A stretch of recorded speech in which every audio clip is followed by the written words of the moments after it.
Nothing lasts forever, not the world we live in, not the beers in your fridge, and certainly not England's Euro hopes, because if the match against Serbia is anything to go off, the meals on the plane are still going to be warm by the time we're done. In the 100 plus year existence of English football, so many teams have been found, and so many teams have disbanded, disappearing into the abyss known as history. And today, I'm grabbing a shovel, digging up just a few of those teams, dusting off the bones, and looking back at a time when they were alive, and looking into why the club went under. Now, just for clarity's sake, if a club has disbanded and returned with a similar name, that still counts. Wimbledon FC and Wimbledon AFC are separate clubs. The history did not carry over, so that counts as a team that is no longer with us, despite the threats to my life that news will probably bring with it. There is no particular order to this list, just enjoy the teams mentioned. Welcome to Good Sport Reviews. My name is Lewis, and this is 10 English football teams who no longer exist. And if you want to last forever, then make sure to click subscribe and you'll always be a part of our lives around here.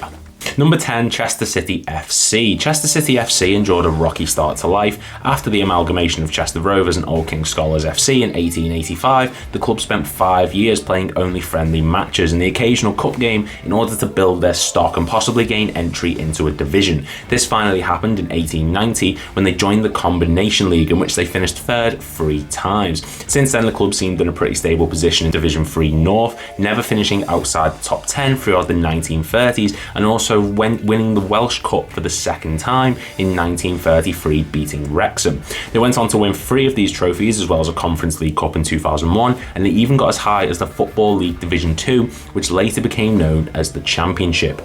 Despite this, the club went into administration on October 1998, and throughout the early 2000s were always teetering on the edge, with player strikes, inability to fulfil fixtures, and an FA Trophy match against Fleetwood Town which saw a turnout of only 518 fans, putting the club in disrepute. The club disbanded on March 10th, 2009, being replaced by Chester FC in the lower divisions, who most recently finished 10th in the National League North. Number 9, Macclesfield Town FC. Originally known as Macclesfield FC, the Silkmen were formed way back in 1874 and competed in the short-lived Combination League for the 1890-91 season before joining the Manchester League at the end of the century. During their 146-year existence, the club would go on to achieve great things, including reaching the second division in 1998, winning 2 FA trophies, a Conference League Cup, and the Football Conference League on 3 occasions. However, things wouldn't stay this good, as in early 2019, financial issues would creep up on the club like the goddamn Grim Reaper, with players not being paid for 3 months and 6 of them issuing a winding up order against the club, which was adjourned 11 times by the High Court. And this was only exacerbated when former manager Sol Campbell backed the HMRC winding up bid, saying the club owed him £180,000. With staff being put on furlough, match fixtures being unfulfilled, and continuous chopping and changing of managers, Macclesfield Town FC were given multiple point deductions, and following their relegation to the National League in 2020, the club were issued an official winding up order and was suspended and eventually disbanded, with their final match being a 2-1 friendly over Witton Albion on the 15th of September 2020. Number 8, High Wycombe FC. We all know Wycombe Wanderers nowadays, with the club having recently played in the EFL Championship. However, one club everyone might not know is High Wycombe FC, and that's because they only existed for 21 years between 1871 and 1892. Their first match was played in December of 1871 against Marlow FC, but was affected by a dense fog and also the behaviour of the fans, who interrupted the match on 2 occasions, bringing it to a stop. The club were described as working class, with people playing in the side not from public schools like other teams at the time, but with people like the club's captain and secretary Arthur Furlow, actually a corn merchant during his playing career, and other members of the squad involved in the chair manufacturing trade. They played 17 matches during the 1872-73 season, losing only 3, and into the FA Cup the following season due to their growing reputation, but losing to Maidenhead in the second round. A 15-0 defeat to the Royal Engineers and a 9-0 defeat to the Wanderers changed the club's mind about entering the competition though, and in 1890 they were only getting a total gate income of £13, of which £4 was needed to pay local cricket club. The side fizzled out, with Wycombe Wanderers becoming the dominant force in the area.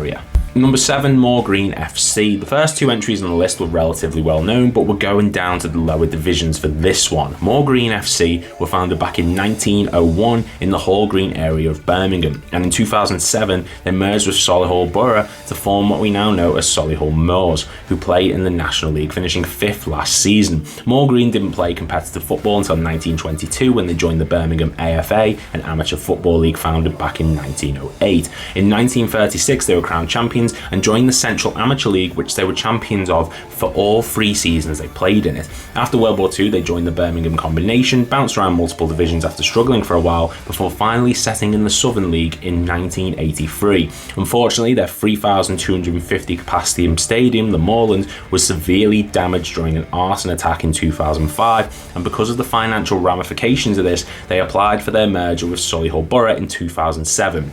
And they would take Moor Green's place in the Conference North after forming the earlier mentioned Solihull Moors. Number 6, Upton Park FC. This side has such a history in the English game during their short lifespan, but they aren't mentioned anywhere near enough. Upton Park FC were an amateur football club who were formed in 1866, but would play big parts in the footballing landscape. They were one of the 15 first clubs to play in the very first edition of the FA Cup back in 1871-72, and while they never won the competition, they did reach the quarterfinals on 4 occasions, and they were also the inaugural winners of the London Senior Cup in 1883. They also pushed for professionalism in football after complaining about Preston North End paying its players following an FA Cup match in 1884, and this led to the rule that footballers could be paid the following year. They disbanded in 1887 but were reformed 4 years later during the inaugural Southern Alliance, which consisted of Southern English teams, but the competition folded after 1 season, with the club rock bottom with only 1 win in that campaign. They also represented Great Britain in the 1900 Olympic Games, picking up gold by beating France 4-0 in the final. They disbanded permanently in 1911, according to many records, but they introduced 2 huge changes to the game, abolishing the handling of the ball from any player on the pitch, because anyone could back then, and introduced a proposal to create the special position of goalkeeper, a monumental club who need more respect. Number 5, Halifax Town AFC. Formed in 1911, Halifax Town FC initially played in the Yorkshire Combination and Midlands League before becoming a founding member of the Football League 3rd Division in 1921, where they remained until 1958, when the league became known as the Football League 3rd Division, which we now know as the EFL League 2. They almost actually gained promotion to the 2nd Division in 1971, with the club finishing 3rd, and instead of going up a division, they instead qualified for the Watney Cup. However, the following season things didn't go so well, with the scraping survival and goal difference after Rotherham lost on the last match day to Tranmere Rovers in the 1976 season. They were relegated to Division 4 before going down to the Football Conference in 1993, where financial restraints put the club in a stranglehold. They were promoted and relegated 1 more time before being placed into administration in 2007 by a local consortium who tried to buy the club, and despite being docked 10 points, they managed to survive relegation but not administration, and it was revealed in 2008 the club would wound up with them being £2 million in debt. FC Halifax Town were formed for the 2008-09 season, but the original Halifax Town AFC are no longer around to continue their history. Number 4, Thames AFC. 4 years is such a short lifespan for a football team, it's incredible, but back in 1928, Thames AFC were founded to play in the West Ham Stadium, which at the time had no football club in residence of it. They were formed by a group of businessmen who noted that Saturdays were always free in the grounds, with every other day being occupied by dog and speedway racing. They played in the Southern League Eastern Division before finishing 3rd in the 1929-30 season, and gained promotion to the Football League 3rd Division South in place of Merthyr Town. Their time in the upper flights, however, was miserable, with the club struggling to attract spectators for their 120,000 capacity stadium, and the club holds the record for the lowest known attendance for a Saturday Football League match at a staggering 469 fans when they played Luton on the 6th of December 1930. Unable to compete with the likes of Charlton and West Ham United, the club forced players to take pay cuts before they finished 20th in the 1930-31 season, where they decided not to apply for re-election given the club's financial ruin. Despite what people may think, Thames Ironworks and Thames AFC are not the same side, with Thames Ironworks becoming West Ham United instead.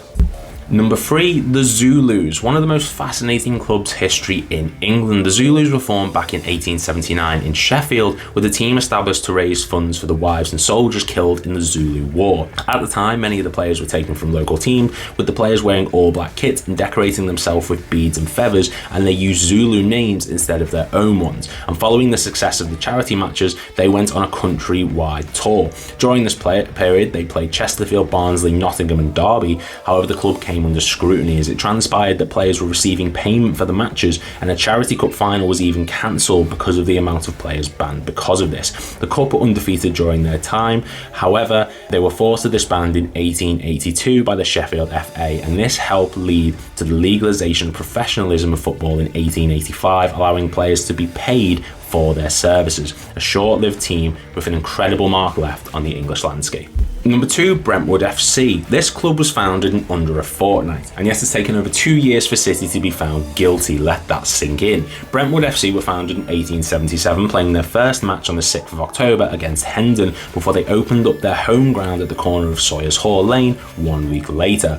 The club won their first match on the 20th of October, beating Romford 6-0, and entered their first FA Cup in 1878, losing in the first round to the Pilgrims. The side changed their name at the start of the 1886 season to the Crusaders because of the club's move from Brentwood to Leighton, and members considered the name no longer appropriate. Under the new identity, the club enjoyed their best run in the FA Cup, reaching the 4th round in 1888, and the following season faced Royal Arsenal in the 3rd qualifying round of the competition, with the future Arsenal team winning 5-2 in extra time after the referee extended the match, with the Crusaders appealing the decision due to, quote, shocking light. The club continued to play friendlies into the 1895-96 season and eventually disbanded in the latter year.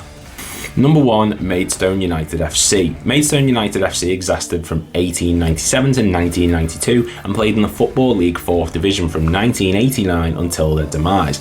After bouncing around amateur leagues for a majority of their early life, they joined the Southern League in 1971, which was their first season as a semi-professional outfit, and attendance figures began to rise, as did the club's league positions, with them narrowly missing out on promotion that season. During their first 6-year spell in the division, they finished in the top 5 on 4 occasions, and they became founding members of the Alliance Premier League, which we now know as the National League, where they won the title twice in 1984 and 1989. Sadly, in 1990, financial issues crept up on the club, with them spending a lot of money to make the higher divisions and making the running costs unsustainable. And with the faltering performance on the pitch, the fan turnout was dwindling, and they went into a recession. After amassing debts of up to £650,000, they resigned from the Football League on the 17th of August 1992 and went into liquidation. A new version of Maidstone United now exists in the National League South, but with a new lineage and history, it's considered a different club by some, and is another club who no longer exist.